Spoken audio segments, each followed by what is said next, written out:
Stocks for beginners. Phil Muscatello and Finpods are authorised reps of Money Sherpa. The information in this podcast is general in nature and doesn't take into account your personal situation. Understanding the thesis for the stuff you own and doing your own due diligence. Work out why you own what you own. And that's incredibly powerful because the performance of the stock does not always reflect the underlying performance of the company. There's lots of complicated, chaotic things that happen between those two things. But the only one of those two things that's important is the performance of the company. Hi, and welcome back to Stocks for Beginners. I'm Phil Muscatello. Are you hacking your way through the undergrowth trying to find profitable investment returns? Or do you have a solid financial foundation based on time, research, and your risk tolerance? Here to help you develop these goals are Luke Hallard and Krzysztof Piekarski. Hello, gentlemen.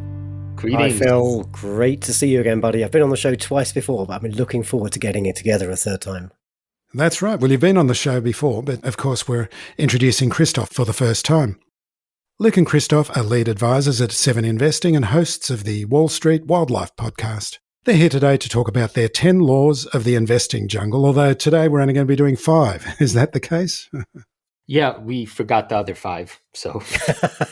No. It's a teaser. Krzysztof. Be honest, it's a teaser, so listeners will go to and see what the other 5 are. But, Phil, investing is made too complex. And I love your podcast, Stocks for Beginners. And I'm sorry, we're out there trying to steal your audience, buddy, because people make this stuff way more complex than it needs to be. So Krzysztof and I, we do the deep, dark, technical stuff over at 7investing. And if you're really getting into stock picking and individual company investing, that's an incredible place to start or continue your journey. But if you're a newer investor, we've recently launched wallstreetwildlife.com, and we're trying to demystify some of the jargon and stock market investing and make it what's scary and confusing turn into something that's a little bit fun and accessible, hopefully, but still underpinned with some really solid experience and due diligence born of, 40 years of experience between the two of us. Hey, did I authorize that plug so early in the podcast? I just couldn't stop you, could I? So, Luke, you've been on this podcast before, but let's introduce Krzysztof. What's your origin story? How did you get into the jungle? Sure. I was born a monkey in the thick jungles of the Amazon with the sweet tooth for the golden fruit, the banana. And while in the jungle, though I'm a precocious monkey, I started reading Shakespeare, which back in 1996-7 got me hooked on the first book by the Gardner brothers. They used Shakespeare as a metaphor and example about a lot of investing principles. And there's something in me that's a deep humanist. I ended up somehow studying to go into medicine and ended up with a PhD in literature. So there was something about Shakespeare that really speaks to me. And over the years, I learned that investing really is a humane art, and you have to know the world, and you have to, above all, know yourself. And so that's kind of how I got started, reading the Motley Fool books, getting into the stories of it, and then I kept doing it. And I guess time adds up. And of course, the Motley Fool is a Shakespearean reference, isn't it? That's right. The fool is the only character allowed to speak truthfully without getting his head chopped off. And is it more of your, what's that series called when it's the Kings, like with all the Richards and the Henrys? Is it that kind of Shakespearean metaphor that we're looking at with the market, or is it more of the comedies and the Midsummer Night's Dream? Oh, I think they covered quite a lot. I mean, investing spans, I guess, the range of humanity. So I remember Lear references and I remember comedic references, not so many historical ones, although I guess Falstaff is one of Shakespeare's greatest inventions, also shows up everywhere. So here's the point. I remember not knowing a thing about investing as a 17-year-old, being scared because I'm not mathematically inclined and I don't like spreadsheets and formulas. And when somebody said you could understand how to invest by reading and thinking about the human drama, I got interested. It was inherently interesting to me to make that connection. And I think the Gardner brothers did a hell of a job in the early days, back when it was just a literal paper newsletter that got sent to the door. Man, I look forward to that thing every month. Old school style. I kind of miss it, but yeah, that was it. It's interesting that you say that because Shakespeare was a master of the human condition and all of the emotions that go into making up what we are as humans. And that's the market as well, isn't it? The market really plays up and shows up everything about the human condition. Doesn't it just? It brings out the best and the worst in all of us in many ways. Like today, the day we're recording, NVIDIA just had their latest earnings release. And my God, I was on tenterhooks with my emotions running rampant. And we'll talk about emotions later in today's show. That's definitely one of our 10 laws of the jungle at Wall Street Wildlife. Yeah, I saw a post on social media today. Someone was saying, I don't even follow NVIDIA, but I can't wait to see what the result's going to be today. And it was a cracker, I believe. I haven't really looked at it closely yet. They blew it out of the water.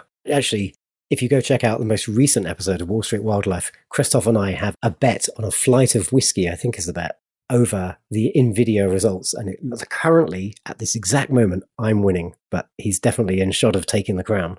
Meaning that the winner of this bet will be the animal, let's be proper, the animal of the jungle who predicted the closing price at the end of the market tomorrow most closely. And right now, Luke Badger is winning because the share's around something like 730. I predicted a $798 share price, which is not yet impossible, depending on the insanity of the market tomorrow.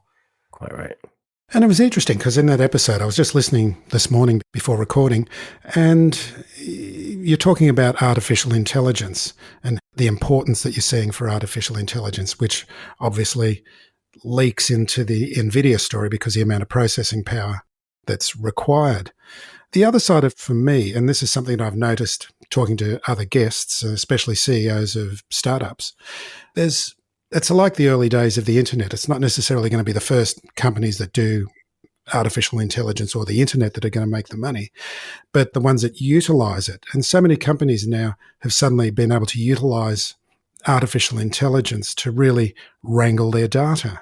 And, I always come back to John Deere as an example, that they use artificial intelligence, and you can actually gain access to artificial intelligence by investing in John Deere. Anyway, that's just my observation. I don't know what you guys have got to say about that. No, I think that's exactly right, Phil. This is like a whole new range of tools that are going to push value into the hands of the companies that have the largest quantities of data. So I'm not a John Deere expert, but the example I lean on is Alphabet. Like Google has such an incredible repository of information in things like YouTube, let alone all of the other information we give it when we're just kind of browsing the web and living our lives and using our Android phones. And artificial intelligence, like large language models and big data techniques, are going to allow these companies to extract value, monetizable value, out of this masses of data in ways they've never been able to before. It's really, really exciting. Krzysztof, do you have a view on that? Yeah, to me, a second but stronger coming of the internet. And when the internet was being born, I don't think anybody had any idea of what the end game of that would be. And now that we have an idea of just how powerful a networked world is, the power of artificial intelligence, it gets into some very funky, existential, psychedelic places, and it's not an illusion. And so, in the rate at which it's happening is even more, well, it could be exciting / terrifying. So I'm getting a little, high in the clouds philosophical, but I think I'm saying that as investors now, it's like the Renaissance. It feels like the Renaissance period where anything is possible. All horizons are there for exploration. And everything is going to happen so much faster. Like the rate of progress, even just in the last week, seeing some of the new tools from OpenAI and from Alphabet, and they're just absolutely incredible, the kind of things that we're able to do with this technology that we couldn't even really think about 2 months ago, 3 months ago. It's insane how fast things are going. So let's have a look at the 5 laws of the investing jungle and the consequences of breaking these rules, because you're very generous in actually saying what these rules are, but then giving personal stories about how you've individually broken these rules, which is a great way. I always like looking at mistakes. I've got this theory that we should all be confessing our mistakes to each other, because so much of the time on social media, you see people's, rocket emojis to the moon. They've made all this dosh, but sorry, that's an Australian term, dosh, isn't it? They've made all this money. So let's have a look at a couple of these rules to start with. We've got 5, and that's the first one, focus on the long game. Who's taking this one? And can I say, Phil, Yeah. You're going to be a great priest here as we do our confessional with you. So we've picked out 5 of the 10 laws of the jungle. Mm-hmm. And these are all good common sense principles, but we've picked out the 5 with the biggest horror stories between the two of us. Yeah, I'm actually toying with the idea of Twitter space or an X space called Confess Your Financial Failings to Father Phil. I love it. Yeah, so I might have to get you on that one. Okay, so Krzysztof, focusing on the long game. Sure. For 20, however many years, I guess since 1997, I've always played the long game. And had I followed this rule and only this rule, I would have been retired in my early 40s because I did all the work to finding the great companies. I found Netflix, I found Amazon, I found Tesla, I found Apple, just so many. And if I had only basically done nothing, I would have been, like Scrooge McDuck swimming in gold coins. But such is the problem of humanity and human nature, that short-term thinking often is more seductive and more powerful. And what's especially interesting now in this exact moment, for all kinds of complicated reasons, I mostly sold off my entire portfolio in November and left myself with a bunch of less than ideal companies in terms of business excellence. Duds. Yeah, there you go. And I've been schooling myself in a brand new game, in the short-term game, technical analysis and weaving in and out and using momentum and options and all that kind of stuff. Basically the opposite of everything that I knew for the duration of my investing career. And I'm doing this for sophisticated reasons, I'd like to think, but nonetheless, in the big picture, I think the long game is where it's at, especially for beginners. And it's just easier. It makes you wealthier. And if you could just stick to that one law, you'll be fine. It's so seductive to look at, say, an earnings report like today, NVIDIA's earnings report, and then try and make short-term predictions about what's happening and then try and trade into those. But it's a fool's game. It really is. And I think the stock market investing is stacked in favor of the individual investor. It's stacked against the institutions and the brokers and the experts because they are forced, they're incentivized to take a short-term view because they've got to show results to their clients over, a couple of months, a couple of quarters, a couple of years. We are long-term investors. Krzysztof and I have over 20 years each in the market. I know personally, I only have to account to myself. I know if my stocks are down, but I know the thesis is intact, I can just say to myself, dude, take a pill, chill out, relax, give it a couple of years. If the thesis is right, if you're right, it's going to come good. Wall Street, the professionals can't do that. And this is our advantage as an individual investor. I will confess to one of my own investing failures, and that is not looking at the long game. And another guest came on the podcast who said he had 5 rules or 5 don'ts. And one of the don'ts was don't trade too often. And that just seems to talk about this, doesn't it? Just don't trade too often. Another person I was talking to said, treat your portfolio like a garden that just needs occasional weeding. You just let it grow. The flowers that you love the most, let them grow and trim the weeds. That's great advice. Have a plan and then, check your plan. Doing nothing, taking no action in your portfolio doesn't mean doing nothing. It means revalidating the thesis every quarter, listen to the earnings call, read the 10Q, look at the reports, look at other analyst opinions, check in with services like 7investing. So check. Ideally, the best thing to do 99% of the time is to do absolutely nothing. When you start fiddling around, That's kind of when you create costs for yourself because you're incurring like bid offer spread, but you're also just giving yourself an opportunity to make an error.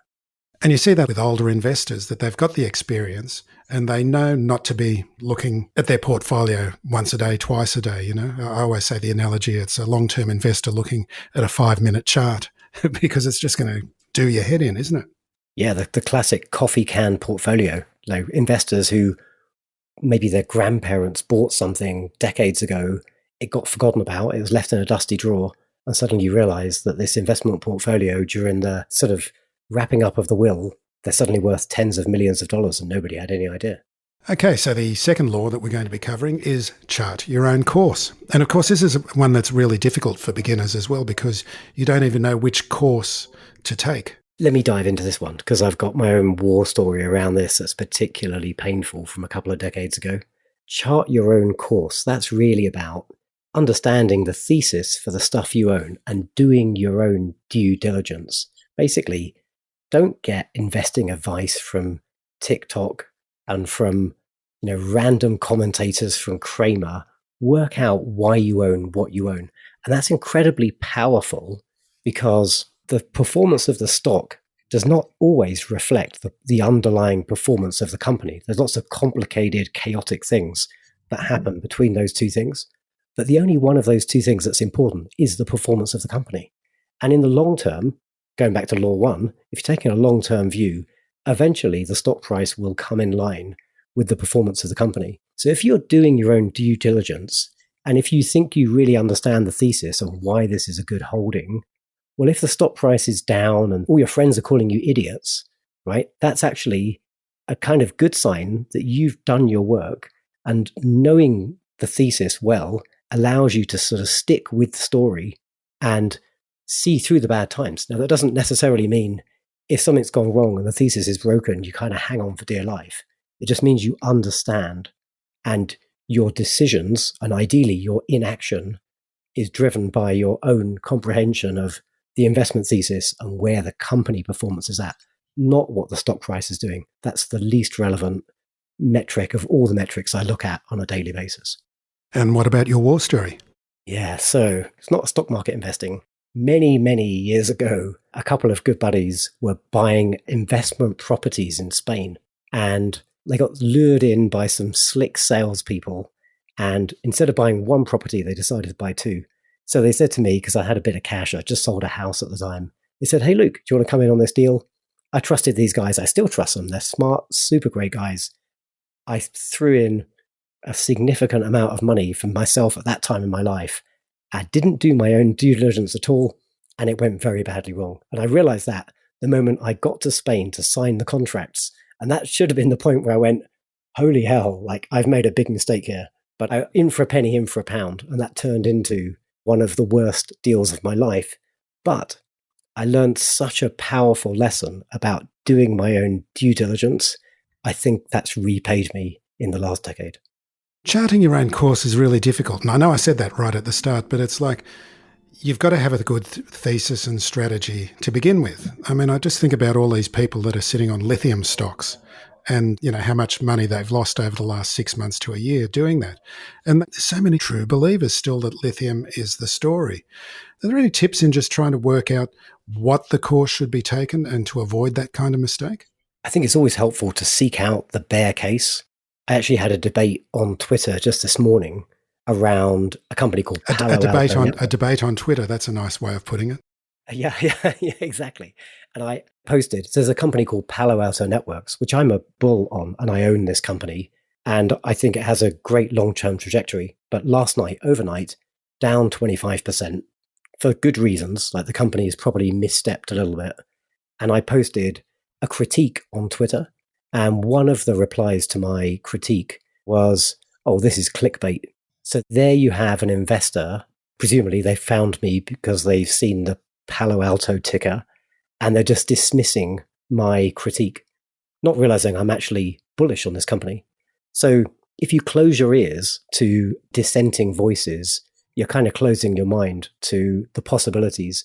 And I think as an investor, the most powerful thing you can do is to steel man, try and understand the best counter argument to the investments that you have. because then truly you're embracing the risk and you're getting a rounded view of what the possible outcomes could be. And you're just looking for what could possibly go wrong. So the third is thinking you're smarter than the pack. And this can be dangerous. It seems obvious, but a lot of people do jump in thinking, oh, it can't be that hard. Well, I'm here to tell you it's it can be quite hard. This is a little counterintuitive, and this is a tricky law. In one sense, in the most broad sense, the crowd is wiser than the individual. You want to trade with the momentum of the crowd. So here I'm talking about zooming way out and seeing, this is one of these instances where looking at a chart is useful. If you zoom out on a couple of years, is the trend down or is it up? That tells you a lot. If it's down, there's a reason that over many years it's down. If it's up, there's a reason for over many years that it's up. In general, you want to be going with the trend, which means following the crowd. Don't be smarter than anybody else.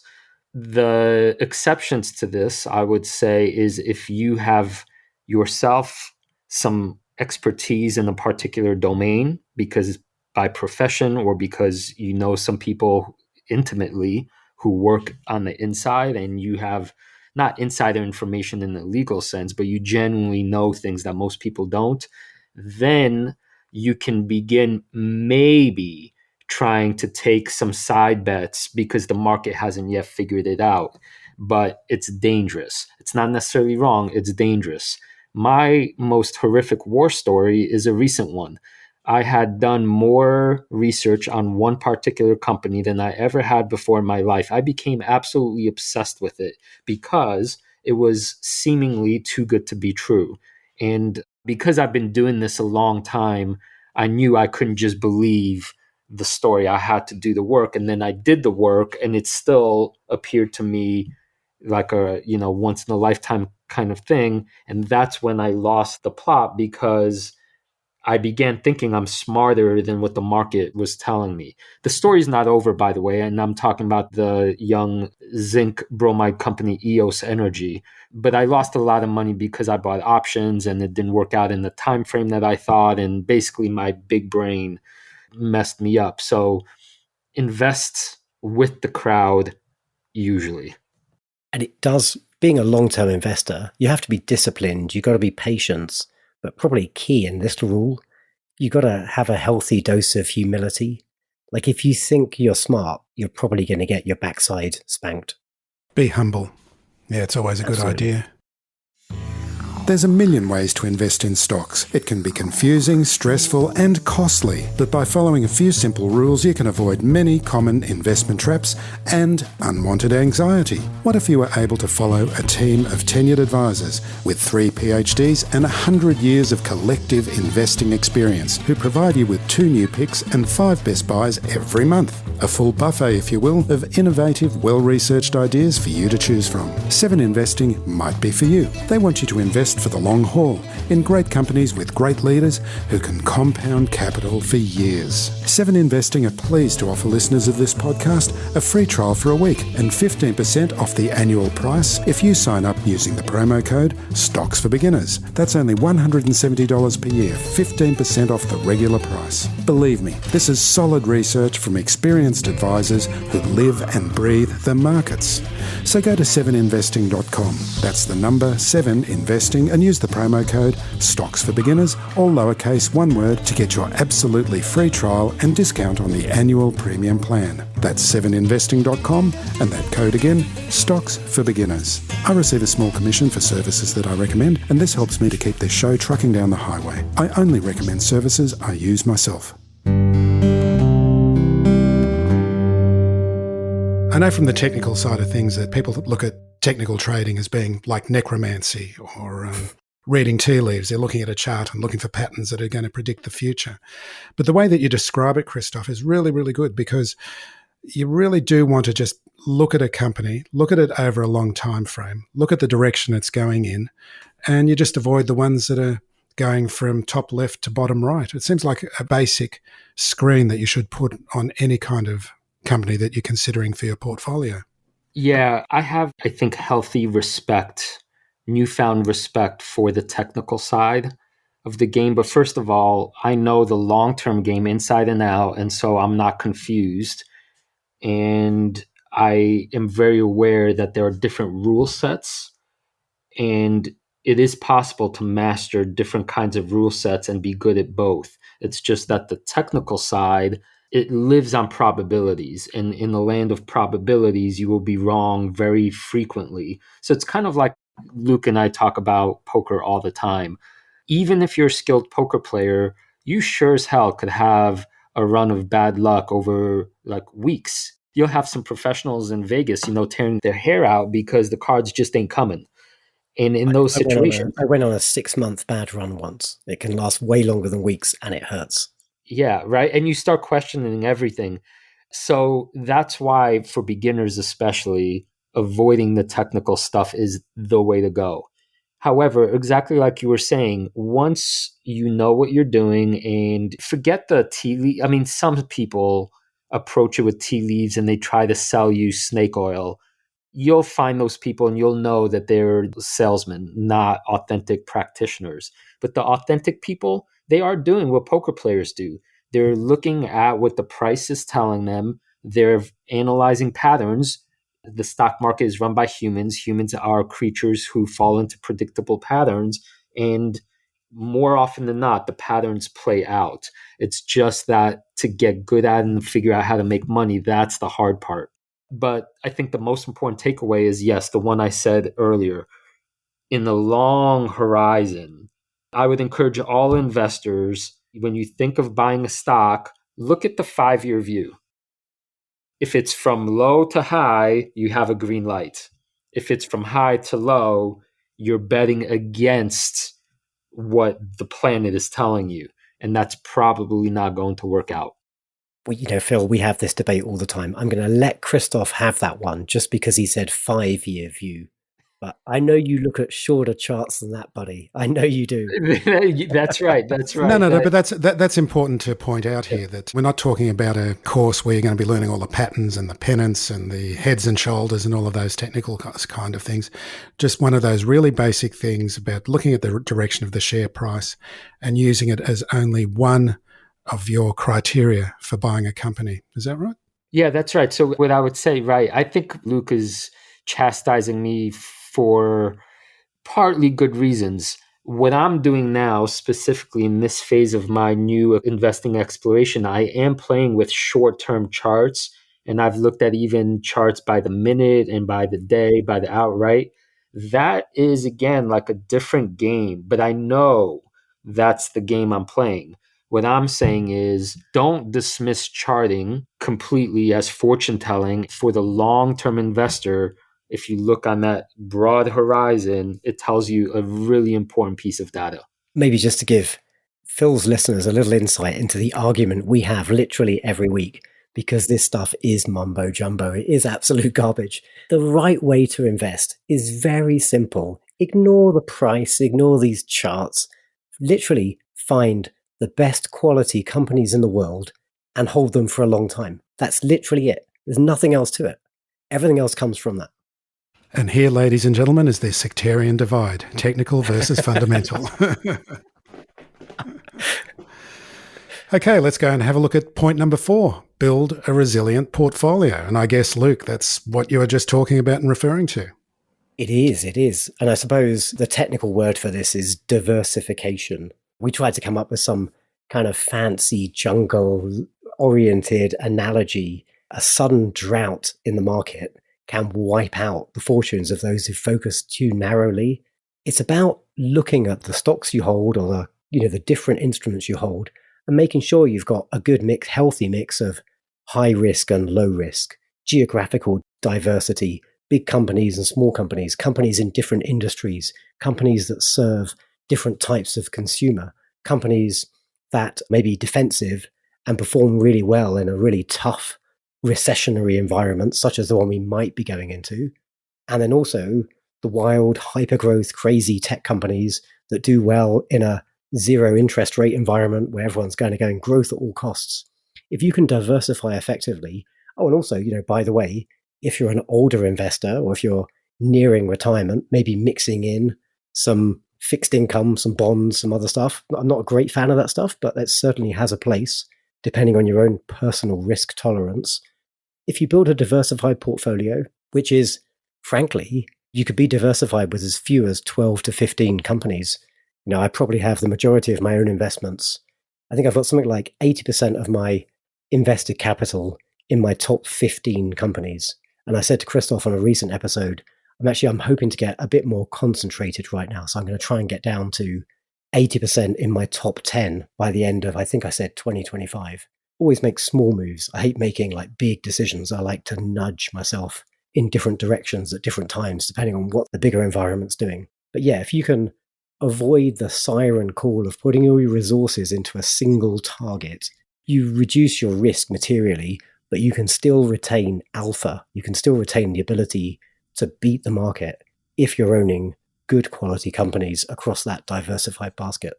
And I made a mistake here because the single biggest in dollar amount investment I ever made was, to my chagrin, a Singaporean company called Pty Ltd.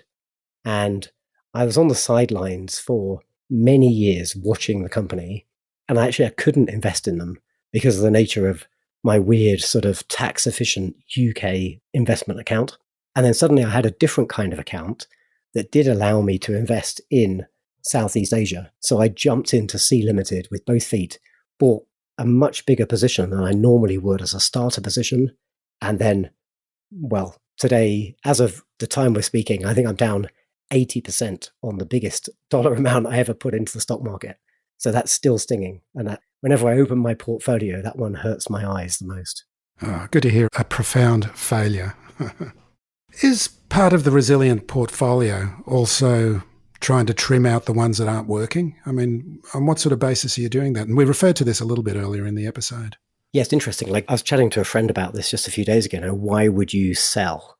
And I think there's probably a couple of reasons why you might sell or reduce your exposure to a company. There's sort of good reasons and bad reasons. Like the biggest reason you get out is the thesis is broken.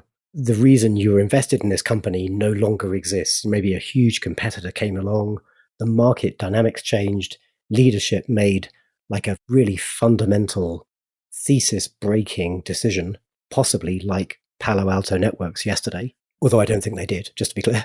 So you should be checking the thesis, do your own due diligence, know where the company's going.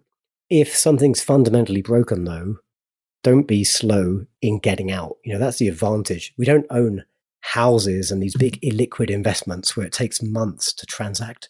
If you make a decision and you're confident in that decision, take it, get your money out of the game. But there are other good reasons why you might reduce a position and try and remain diversified. A really good example is Krzysztof mentioned Netflix earlier, and it's a company that really was the engine room of my portfolio for maybe my first 10 years as an investor. And frankly, the company grew so much in my portfolio. My initial buy actually was a 250 times return by the time I finally exited that position. So more than 100 bagger. But it kept becoming so big relative to my rest of my portfolio, I was feeling undiversified. So I had to keep trimming it. But I'm trimming it for good reasons. I'm trimming it because of my own portfolio, not because of the company's performance. So you do have to distinguish between that and know when it's time to sell or when it's time to trim back. I'll add a complicating factor to this because we don't want to deceive you into thinking that investing is easy. I mean, investing is easy from one perspective, the long-term buy and hold, don't touch it, you'll be fine. But from another perspective, things change quickly. And sometimes the change is innocuous, and sometimes it's a death trap. And in the middle of it, there's the fog of war. You can't quite tell. If I think back to the Netflix era, there was a moment when Blockbuster decided to undersell or undercut Netflix by basically giving away movies for free. And Netflix was still a young company. Was that kind of thing dagger in Netflix's heart, or was that doomed to fail? In hindsight, obviously, we could tell for sure right? That Netflix would become superior, but that's hindsight bias and that's survivorship bias. So a resilient portfolio, I would say, is some combination of strong companies that appear to be nimble, capable of changing with the times, mix of different industries, so that if a black swan event happens or if you are wrong, it doesn't destroy your gains. And sometimes you're wrong. The resiliency does not mean you're always going to be right. That's impossible in investing. It's just setting yourself up. That's, I guess, what the word resilient means, right? When you get knocked down, does your company have a shot at getting back up? There's a very famous quote from investor Peter Lynch, and he said, if you're right 6 out of 10 times in this game, you're doing well. Like, I've definitely made my fair share of like 4 out of 10 mistakes, but as a long-term investor, it's stacked in your favor.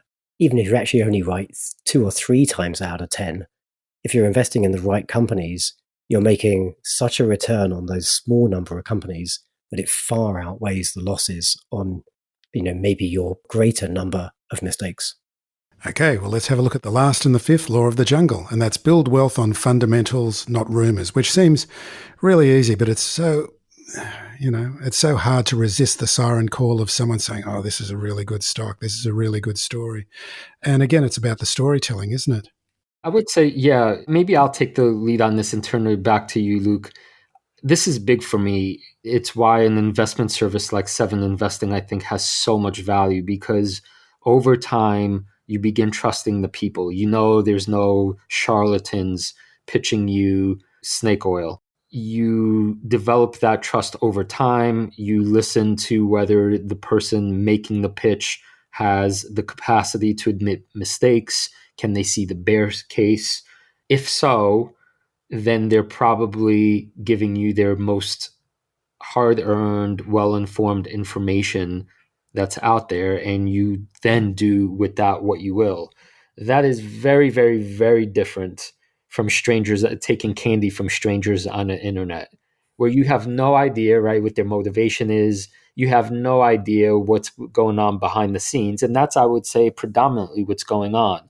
And I think that's why I think Luke and I, as advisors for 7investing and also on our own podcast, we're trying to build rapport with our audience. We're trying to build trust.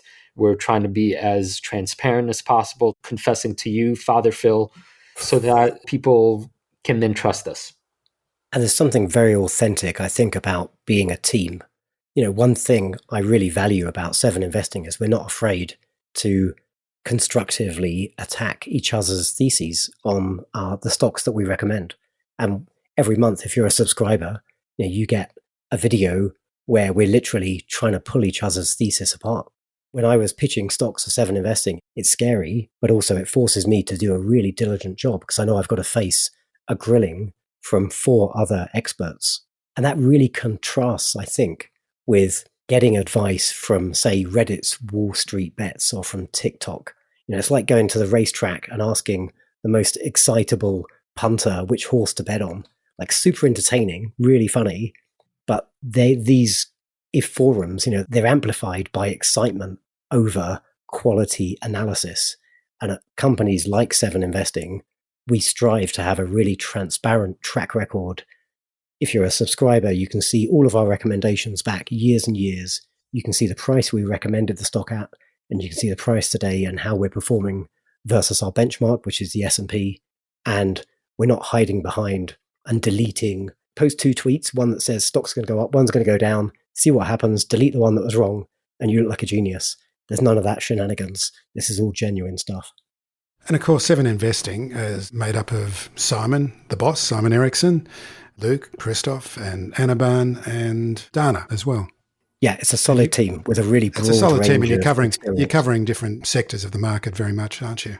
Yeah. Yeah, I'm in charge of the dung heap pile. That's my area. Donkey pile. Yeah, dung heap. Dung heap. Okay, you're the dung beetle of the team. We'll talk about 7investing and the Wall Street Wildlife podcast, but I just want another Shakespearean question. What kind of investor do you think Falstaff would have been?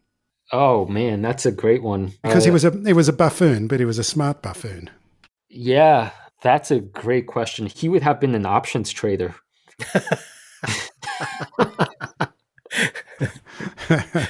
With his tankard at the same time. Okay, well, so 7investing. Now, you guys are, like I said, a part of the 7investing team, which we highly recommend. And we've also got an affiliate code.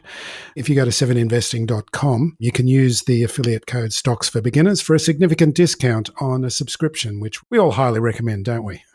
We do. And actually, Phil, I'm glad you shared that, because this is actually a really interesting time in the 7investing journey. We took a strategic change maybe 4 or 5 months ago, and we used to put out 7 recommendations a month. Now we're putting out fewer recommendations a month, but we're super focused on the recommendations. This is now about quality over quantity. And now every month, all 5 of us are doing a conviction review where we go back and look at all of the companies we've recommended, and we give our paying subscribers insight into up to the minute what's happening with those companies, what's just happened in earnings, what's happening in the news, what's happening in the macro environment, and how it could affect those companies. So it's about having less but much deeper insight. And I think that's actually really proving to be really valuable for our subscribers. They seem to really like that change in approach.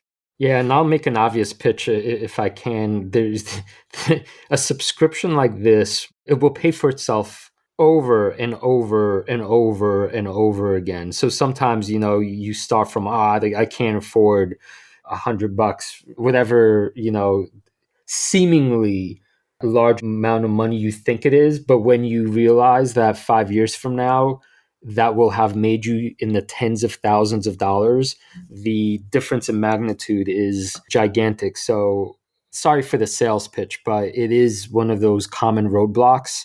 Get over it. It's worth it. And there doesn't even have to be any risk.